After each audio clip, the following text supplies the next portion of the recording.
Hello students, I am Dr. Reena Uniyal Tiwari, Assistant Professor, Department of Teacher Education, DAV PG College, Dehradun. इस video से पहले micro teaching से संबंधित जो lecture पहले मैंने दिया है उसी के कंटिन्यूएशन में ये है। बीएड सेकेंड सेमेस्टर में टीचिंग एंड लर्निंग जो पेपर है उसके अंतर्गत इनोवेशंस इन टीचिंग जो मेन पॉइंट है उसी के अंतर्गत हम माइक्रो टीचिंग को समझते और जानते हैं। इसके पहले लेक्चर में मैंने आपको what is micro teaching, what is the meaning of micro teaching, it's definitions, what are the basic principles of micro teaching and the different phases as well as qualities of micro teaching were discussed. Now today I am going to discuss about the micro teaching cycle. Whenever we are talking about micro teaching, there are different phases of micro teaching, the different stages which we have already discussed.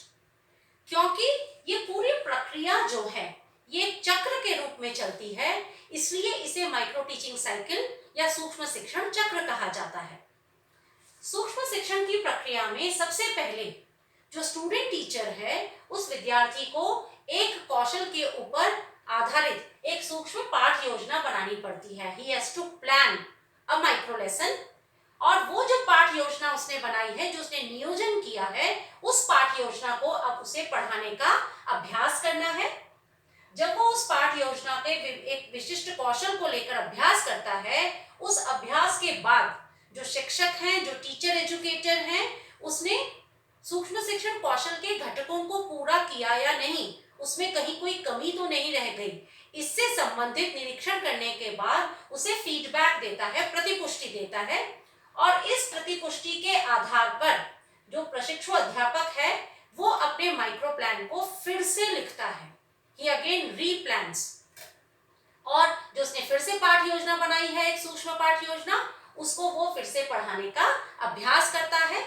पुनः पढ़ाने का जो वो अभ्यास कर रहा है, उसके बाद जो टीचर एजुकेटर हैं वो कौशलों के घटक संपूर्ण हुए या नहीं, या कुछ कमी रह गई, या कुछ संभावनाएं हैं जिसमें कि और सुधार हो सकता है, उससे संबंधित पुनः प्रतिपुष्टि देता है। और ये जो चक्र है, ये चक्र तब तक चलता रहता है, ये पूरी की पूरी जो प्रोसेस है माइक्रो टीचिंग की, ये जो पूरी साइकिल है, ये तब तक चलती रहती है जब तक कि उस एक सूक्ष्म शिक्षण कौशल में जो प्रशिक्षु अध्यापक है वो निष्णात न हो जाए, until and unless the student teacher becomes perfect in using or in practicing a particular micro teaching skill. That is the reason it is called as micro teaching cycle.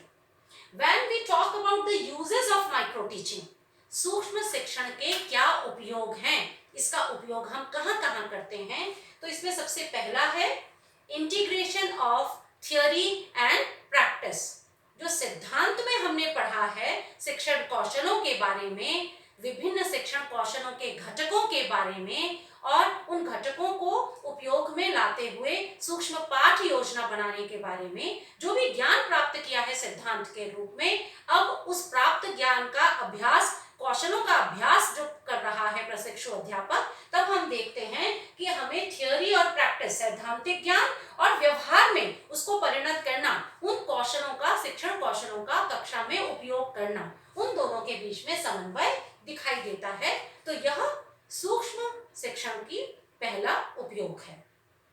दूसरा जो उपयोग है वो है प्रोफेशनल मैच्योरिटी, वृत्तिक मैच्योरिटी इस परिपक्वता, वृत्तिक परिपक्वता। वृत्तिक परिपक्वता का अर्थ क्या है? आपने देखा होगा डिफरेंट प्रोफेशंस जो है वो डिफरेंट कैपेबिलिटीज जो हैं उनकी डिमांड करते हैं, है ना। इसी प्रकार से जब हम शिक्षण व्यवसाय के बारे में बात करते हैं तो एक शिक्षक में कुछ विशेष क्षमताओं का होना, संभावनाओं का होना, कौशलों का होना बहुत आवश्यक है। तो जो भावी शिक्षक हैं उनमें भी प्रोफेशनल मैच्योरिटी डेवलप हो सके, इसके लिए भी उपयोग किया जाता है सूक्ष्म शिक्षण का, ताकि ताकि वो कक्षा में विद्यार्थियों के साथ कैसे व्यवहार करना है, विद्यार्थियों को कैसे समझना है, यदि विद्यार्थी कुछ नहीं समझ पा रहे हैं, प्रश्न कर रहे हैं, तब उनको कैसे प्रत्युत्तर देना है और अपने व्यवहार में क्या परिवर्तन लाना है, ये सब कुछ जो है ये प्रोफेशनल मैच्योरिटी टीचर जो है वो सीखता है माइक्रो टीचिंग के द्वारा। इसके साथ साथ चाहे वो इन सर्विस ट्रेनिंग हो या कंटिन्यूअस ट्रेनिंग ऑफ टीचर्स की, है ना, प्रशिक्षण से पूर्व या सेवारत प्रशिक्षण जिसे हम कहते हैं, दोनों में ही इसका उपयोग है। एक आपने देखा जो बीएड प्रशिक्षण ले रहे विद्यार्थी होते हैं, उन्हें सूक्ष्म शिक्षण कौशलों का अभ्यास कराया जाता है, वो विद्यालय में जाके शिक्षण का अभ्यास करें उसके पूर्व। तो ये प्री सर्विस जो टीचर्स हैं उनके लिए भी प्रशिक्षण के लिए उपयोगी है। दूसरा, वो शिक्षक जो कि अब शिक्षक बन चुके हैं और वो कई समय से विद्यालयों में पढ़ा रहे हैं, लेकिन क्या उनके शिक्षण कौशल जो हैं वो सही रूप में कक्षा में परिणत हो भी पा रहे हैं या नहीं, तो बीच बीच में उनके अभ्यास के लिए भी एक सतत प्रशिक्षण हेतु भी सूक्ष्म शिक्षण का उपयोग किया जाता है। इसके साथ साथ इसका जो अन्य यूज है वो है सेल्फ इवैल्यूएशन, स्व मूल्यांकन। ये स्व मूल्यांकन जो है वह प्रशिक्षु अध्यापक भी कर सकता है जो बीएड का प्रशिक्षण ले रहा है, और वह सेवारत अध्यापक भी कर सकता है जो विद्यालयों में विद्यार्थियों को पढ़ा रहा है। जो प्रशिक्षु अध्यापक हैं वे जो फीडबैक उनको मिलता है अपने टीचर्स से उसके माध्यम से भी, और दूसरा उनके जो साथी हैं, जो पीयर्स हैं, उनके ऑब्जर्वेशन के द्वारा भी, और कई बार चाहें तो स्वयं का भी वीडियो बना के ऑडियो रिकॉर्ड करके मूल्यांकन कर सकते हैं कि मेरा उच्चारण सही है कि नहीं, मेरा विद्यार्थियों के साथ जो व्यवहार है वो शिक्षक योग्य है कि नहीं, श्यामपट्ट पर मैंने जिस तरह से लिखा है वो विद्यार्थियों को क्लियर कट दिखाई दे रहा है या नहीं, मेरी जो राइटिंग है वो स्पष्ट है या नहीं। तो इस प्रकार से स्वयं का मूल्यांकन कि मैं शिक्षण कौशलों को किस प्रकार से प्राप्त करके और उनका अभ्यास कक्षा शिक्षण में कर पा रहा हूं या नहीं, ये प्रशिक्षु अध्यापकों को स्व मूल्यांकन के लिए भी सूक्ष्म शिक्षण जो है वो एक बहुत ही उपयोगी विधि है। Supervision of student teaching. सूक्ष्म शिक्षण जो है विद्यार्थी के लिए तो महत्वपूर्ण है ही, जो बीएड का प्रशिक्षण प्राप्त कर रहा है, लेकिन उसके साथ साथ ही ये उपयोगी है उन टीचर्स के लिए भी जो शिक्षक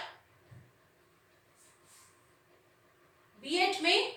पढ़ा रहे हैं बीएड की कक्षा में, और उनके प्रशिक्षु जो अध्यापक हैं, जो स्टूडेंट ट्रेनीज हैं, वो जब प्रैक्टिस कर रहे हों किसी माइक्रो टीचिंग स्किल की, और उसके साथ साथ ही जब वो विद्यालयों में जाकर पढ़ाने का प्रशिक्षण प्राप्त कर रहे हों,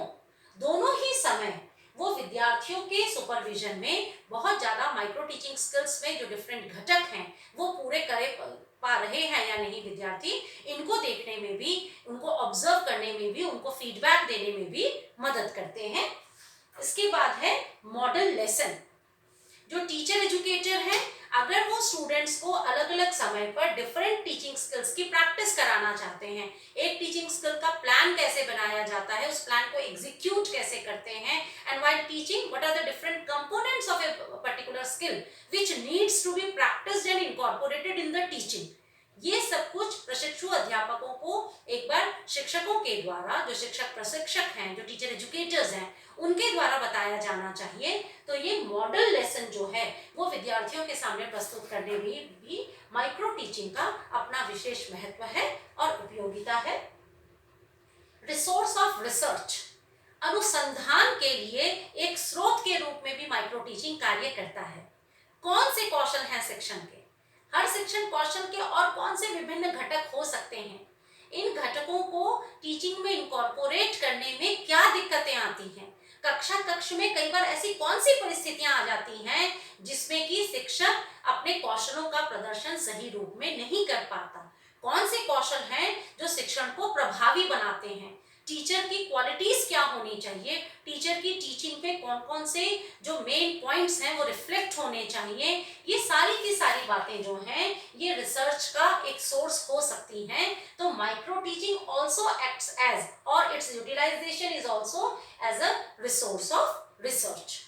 इसके बाद हम चर्चा करेंगे कौन से प्रिकॉशनरी मेजर्स रखे जाएं जब प्रशिक्षु अध्यापक सूक्ष्म कौशलों का अभ्यास कर रहे हों। सूक्ष्म शिक्षण के अभ्यास में कौन से प्रिकॉशंस रखी जाने की आवश्यकता है, कौन सी सावधानियां रखी जानी चाहिए। इसमें सबसे पहली जो सावधानी है वो यही है कि जो शिक्षण उद्देश्य हैं वो स्पष्ट रूप में विद्यार्थियों को पता होने चाहिए। Specificity of instructional objectives should be clear.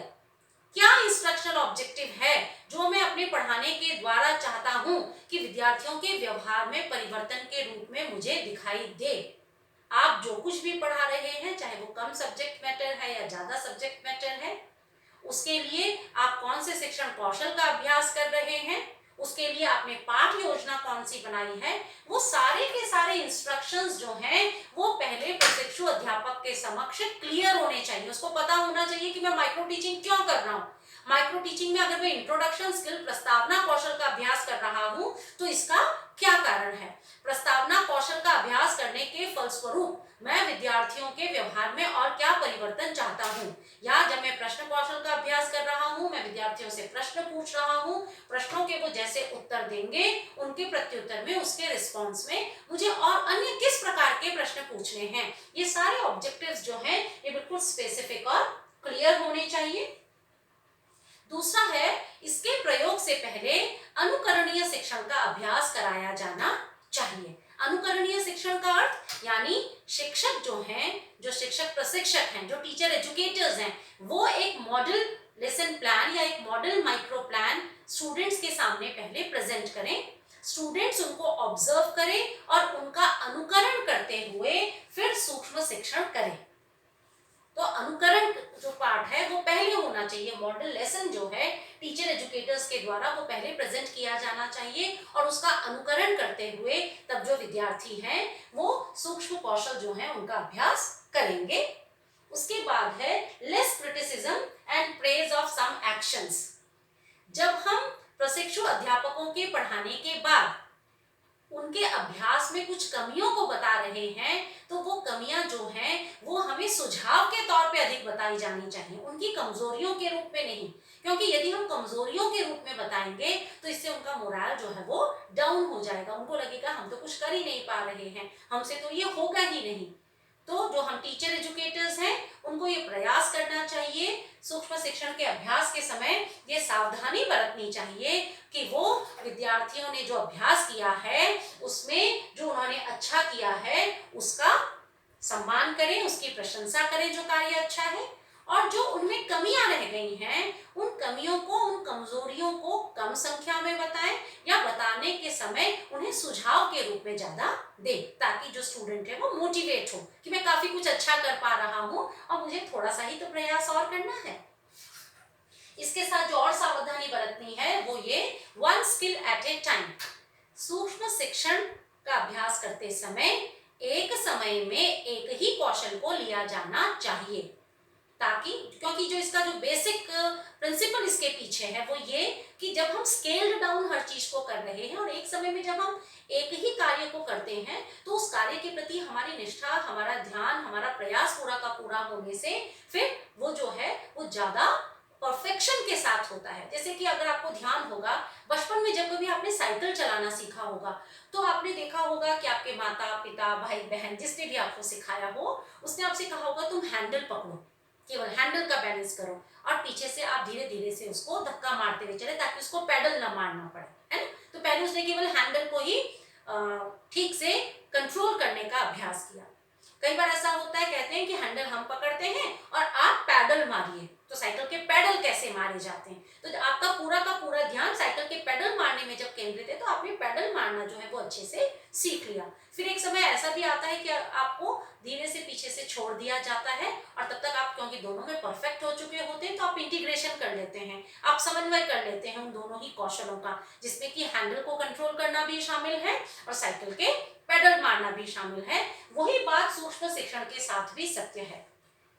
एक समय में एक ही सूक्ष्म शिक्षण कौशल का अभ्यास करने से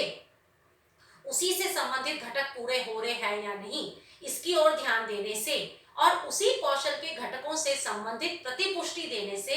एक कौशल का अभ्यास निरंतर करते रहने से जो प्रशिक्षु अध्यापक है वो उस माइक्रो टीचिंग स्किल में बिल्कुल परफेक्ट हो जाएगा और उसके बाद दूसरी स्किल की ओर जाए। इसके साथ ही prepare micro plan in advance. बहुत जरूरी है कि सूक्ष्म शिक्षण कौशल का अभ्यास करने से पहले उस कौशल हेतु एक छोटी पाठ योजना का निर्माण कर लिया जाए। और वो जो छोटी पाठ योजना है उसका निर्माण करते समय उस कौशल के कौन कौन से घटक हैं उनका भी पूर्ण रूप से ध्यान रखा जाए। क्योंकि जब हम नियोजन कर लेते हैं, जब हम प्लान कर लेते हैं, तो उसका एग्जीक्यूशन जो है वो करना बहुत आसान हो जाता है। तो when we have already planned what we all are going to teach, है ना, what is the micro teaching skill which we are going to practice, what are the questions we are going to ask, when we make a written plan for that, then it is very easy to execute it, to practice it. Okay, इसके साथ ही decide teaching strategies, कौन सी शिक्षण युक्तियों का उपयोग किया जाएगा सूक्ष्म शिक्षण कौशल के अभ्यास में, you have to decide in advance, पहले से ही निर्धारण करना है, पहले से ही निर्णय करना है कि प्रश्न पूछने के कौशल का अभ्यास करना है, व्याख्यान कौशल का अभ्यास करना है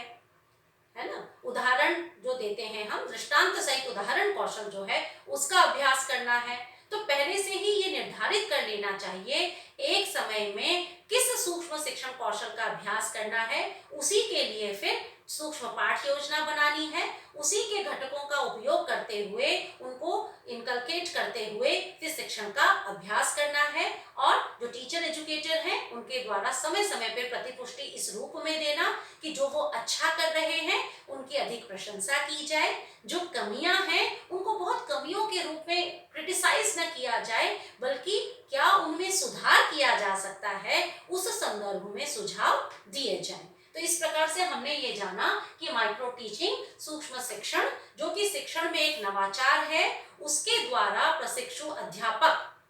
अपनी जो शिक्षण कौशल जो हैं, जो अपनी शिक्षण की क्षमताएं हैं, उनको कैसे सुधार सकते हैं और एक एक समय में एक सूक्ष्म शिक्षण कौशल, एक जो शिक्षक का व्यवहार है उसमें कैसे परफेक्शन ला सकते हैं। Thank you students.